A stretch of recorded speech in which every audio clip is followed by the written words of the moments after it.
that amounts to detention without trial. Your Honor, a right to fair hearing is being tested before you, and history will remember you, Your Honor. And we shall give examples that at some point we were before you, Your Honor. Article 52 talks about right to fair hearing. Your Honor, do not allow your court to suspend that right just to satisfy the state.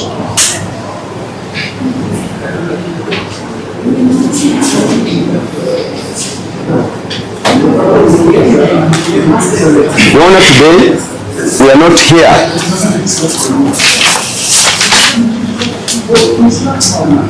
this court is not trying the charges that you are being told, allegedly, that are yet to be brought before you.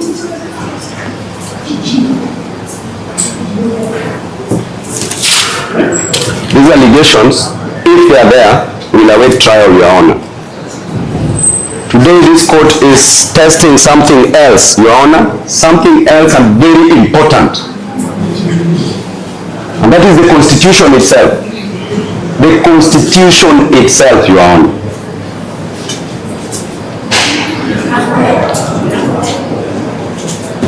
So will Article 49, Your Honor, survive this political heat before you?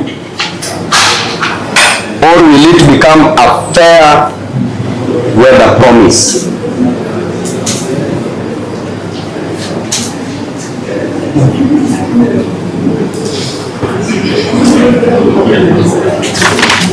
Your Honor, these accused persons cannot surrender their constitutional right. Not even at the police station, cannot suspend and cannot surrender their constitutional right. Not even at the door. The Constitution is meant to protect them where they are as we speak.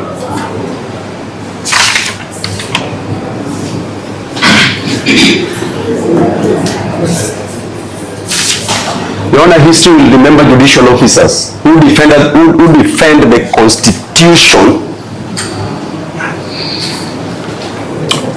who defend the constitutional principles when doing so was unpopular. Already, Your Honor, 10 days were asked. The court, in its generosity, grants 15 days. Days that were never asked by the prosecution.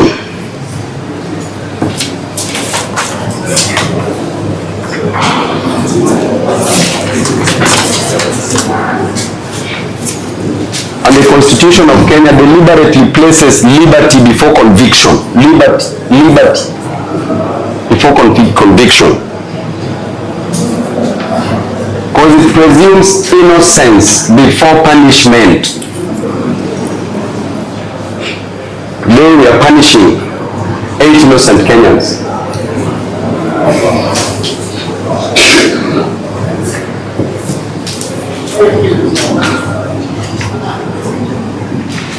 Your Honor, by asking for 10 days, because the norm should be investigate, arrest, charge. Today, arrest, come to court, ask for 10 days, court gives you 15 days,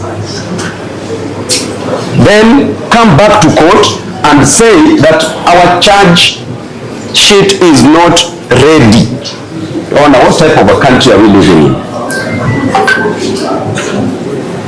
History will judge all these, Your Honor, and we shall live never to forget what is happening today.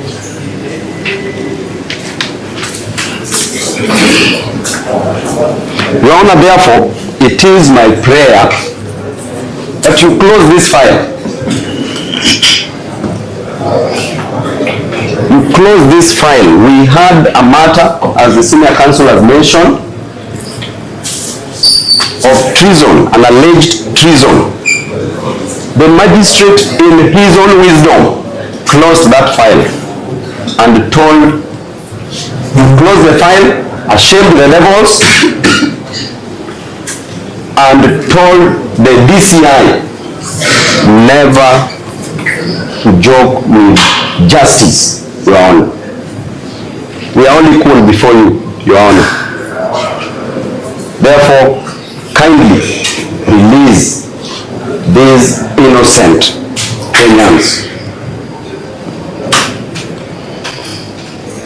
Thank you. Without any condition, Your Honor. If they are ready with their charge sheet, we will come back for you. We are available because you are our meal. We want to dine. We want to feast on you. Thank you, Your Honor.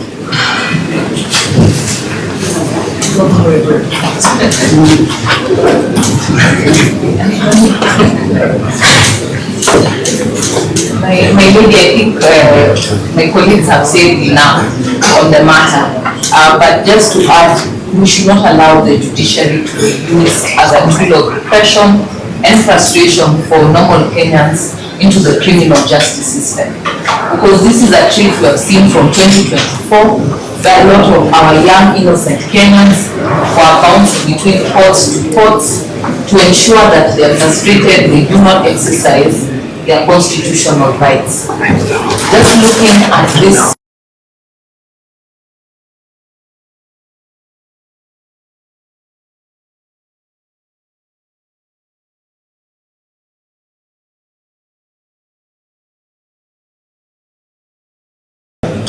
against the prosecutors, because they should not come before you if they are not sure of what charges they want to levy against this given individual.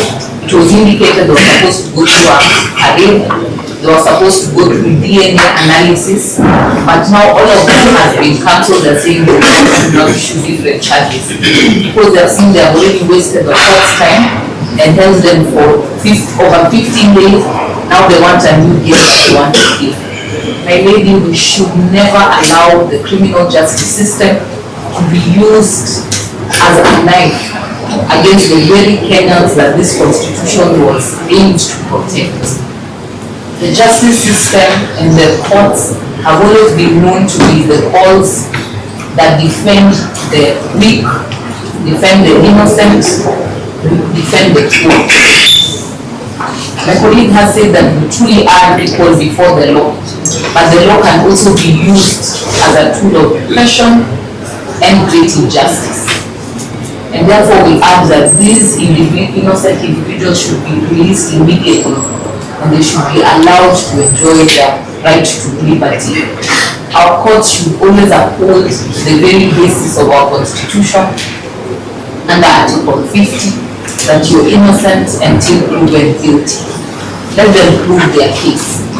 Let them not use this cause that's supposed to be sacred as a tool to ensure repression, as a tool to ensure frustration. Kenyans have been crying about whether they can get justice in our courts, whether they can trust in the dignity and integrity and independence of our courts. And so we ask you to ensure that that independence should be spoken loud and clear, that our courts shall never be used as a tool to ensure frustration, but rather the hallmark of justice. And we defend always the poor and the vulnerable. And therefore we ask that, and it's our humble prayer, that they will be released effective immediately with no further conditions. Thank you, my lady. Your Honor, sorry once again. We pray that the ruling be delivered extempore, because of any justice delayed still amounts to justice denied. Thank you. Your Honor, in conclusion, I just want to talk about two things. We should ensure there is no abuse of the court process. And I'm saying this because before you, there was a submission that the respondents are likely to interfere with witnesses. is fight law that on that issue, the prosecution should not make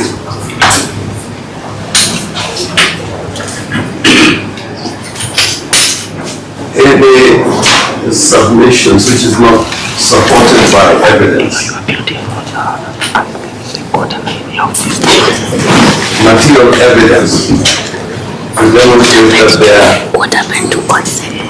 they are more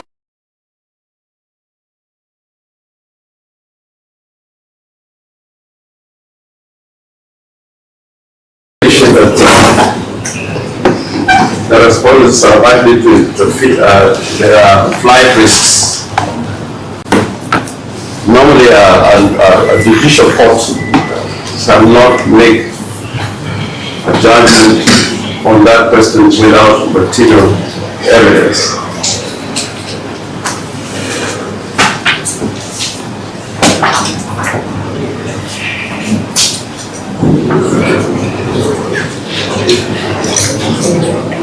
So what is the court to do in these circumstances that we find ourselves in?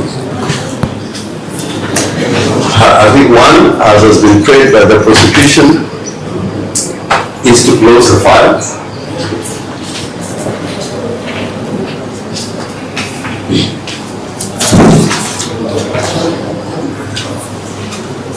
And secondly, because there's been an abuse of the court process, in effect that there was going to be a charge and there's no charge.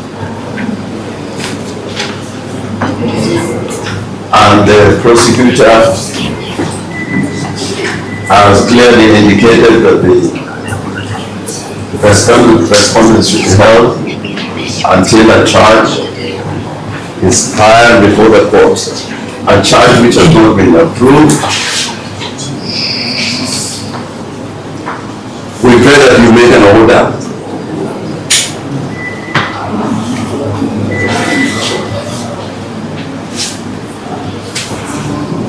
that when such a charge is filed before the court, because the charge has not been approved, but if such a charge has been approved, I'm ready for registration of charge in court. The respondent will be served with summons to appear.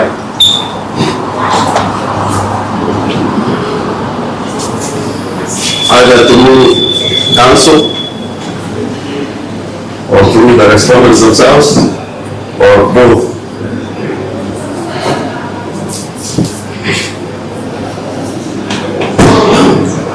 So that the accused and the respondents should not again suffer pre-trial detention.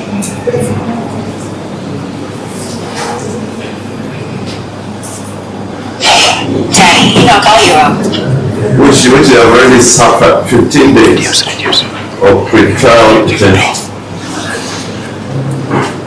without an indictment or without any charge before the court. Just to defend and protect the principle ingrained in our Constitution of presumption of innocence.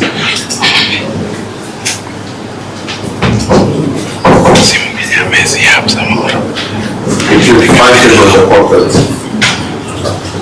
they should be summoned when the prosecution is ready. The matter is properly before the court.